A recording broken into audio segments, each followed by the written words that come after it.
Buen día, soy Jorge Barrios y voy a presentar sobre el objetivo de control 12.2, que es el procesamiento correcto en aplicaciones. Entonces, el procesamiento correcto en las aplicaciones nos dice o tiene como objetivo prevenir errores, pérdida, modificaciones o destrucción de la información de una manera no autorizada. Entonces, lo que nos piden esto es de que se implementen los controles apropiados en todos los sistemas de la organización, especialmente en los sistemas que van a ser utilizados por los usuarios, ya que en estos va a haber donde va a haber un mayor flujo de ingreso de datos y también de salida de los datos. Entonces, para esto vamos a tener que validar y observar cómo se procesan los datos en la entrada de datos, en los procesos internos de los sistemas y también en las salidas del sistema que nos van a dar los reportes, por ejemplo. Y hay que tomar en cuenta de que si el sistema o la organización tiene información sensible o confidencial, hay que realizar un análisis de riesgos y que nos diga si es necesario implementar controles extra para asegurar y garantizar esta integridad y confidencialidad de los datos sensibles. Entonces tenemos el control 12.2.1, que es la validación del ingreso de datos. Eso nos dice de que todos los inputs de datos deben de ser validados para asegurarse de que sí son correctos y apropiados. Para que toda la información que esté entrando a nuestro sistema sí sea valiosa e importante para la organización. Y esto nos garantiza de que todos los procesos que estamos realizando sí se están realizando con la información correcta y verídica. Entonces, la guía de implementación nos dice de que se deben de aplicar chequeos apropiados a todos los inputs de datos de cualquier transacción del sistema.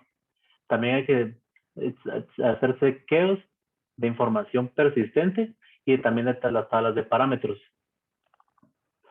Entonces, uno de los puntos que nos hablan es de que hay que aplicar chequeos en los inputs del sistema, entre los cuales se pueden limitar las posibles entradas de datos y limitar los rangos. Esto es para que no se ingresen rangos que no sean correctos, por ejemplo, tener una edad de más de 200 años, o si se está teniendo, hay que ingresar la zona de la ciudad capital, no dejar que se ingrese la zona 30, porque esa es una zona que no existe. Luego también hay que ver que los inputs de datos no se estén ingresando caracteres que no sean válidos, por ejemplo, que estén ingresando new lines o retornos de carro o emojis. También hay que ver de que se estén ingresando solo datos que sean correctos a los inputs. Por ejemplo, si estamos pidiendo nombres, que no se estén ingresando números o que no estén ingresando símbolos. Luego hay que hacer siempre chequeos periódicos a la base de datos para ver que nuestros datos que estamos ingresando sí están llegando bien a la base de datos y no se estén modificando en el camino.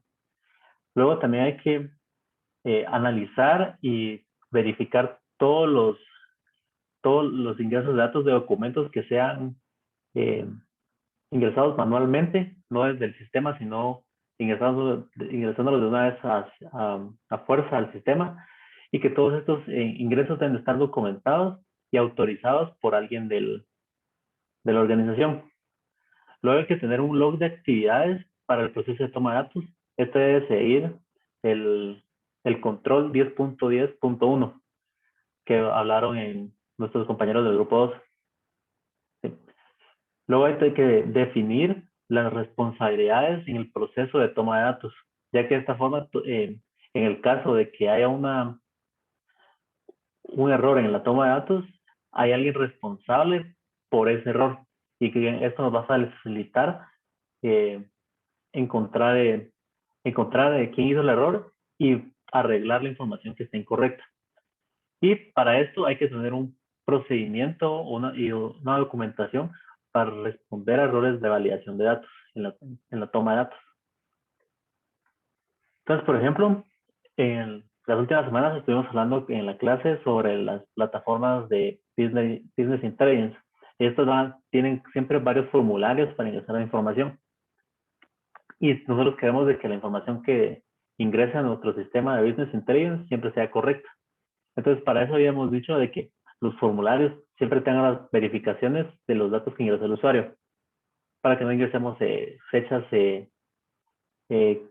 fechas que no existen, fechas que hacen mucho tiempo, para que siempre se ingresen en un mismo formato la información que queremos. Por ejemplo, algunas personas usan masculino, otros usan hombre para el sexo, usan mujer, usan femenino. Entonces hay que tener un estándar en esto. Hay que colocar los checks en la base de datos para que, digamos, si de alguna forma saltó nuestra verificación en los inputs del formulario, no entra a la base de datos, tiene un error.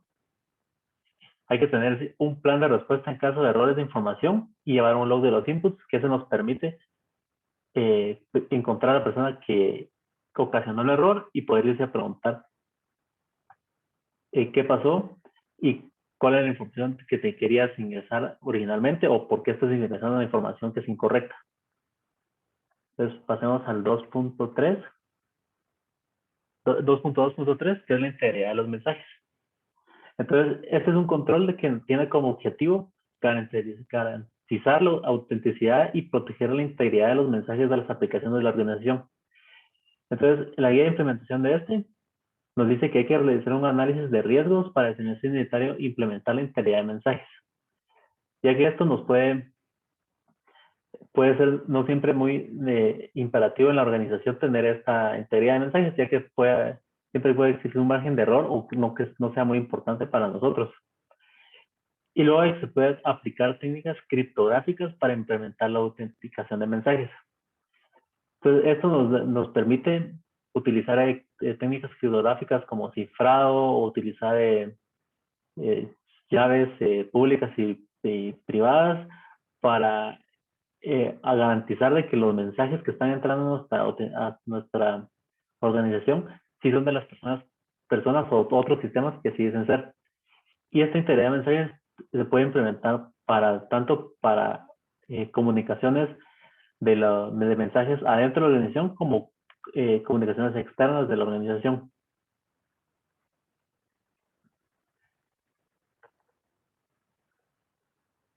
Entonces aquí podemos tener un ejemplo puntual, que es cuando uno se intenta comunicar con una API de Google. Entonces, usualmente para estos APIs, lo que uno hace es de que genera credenciales en la consola de Google y esto les genera usualmente un archivo JSON que ya tiene todas las llaves que uno debe usar para utilizar la API de Google, ya sea con una llamada de HTTP o para usar ya sea la consola ya en la página de Google si uno quiere ya realizar algún cambio a nuestras configuraciones. Y aquí tenemos otro ejemplo, que es, digamos, que tenemos un REST API para nuestra organización y necesitamos que se implemente la integridad de mensajes y también la autenticación. Entonces aquí podemos decir de que podemos hacer que cada HTTP request debe incluir un header como una llave de autenticación, que usualmente se puede utilizar un JSON Web Token, que es para comunicación confirmada, que se envía el JSON Web Token y que se encripta con una llave pública y luego en el servidor ya se desencripta la firma con la llave privada del servidor. Y luego tenemos que podemos encriptar también los mensajes o las requests de HTTP para aumentar el nivel de autenticación. Eso significa que podemos empezar a usar en lugar de HTTP, HTTPS, que ya es con sockets seguros. Y luego, si queremos, para garantizar la integridad de los mensajes, se pueden realizar checksums para que al momento de recibir el mensaje se aplica el checksum sobre el contenido del request y si tenemos que siga el checksum esperado, sabemos de que el mensaje sí está íntegro y no tiene ningún error o no se modificó en el camino. Gracias.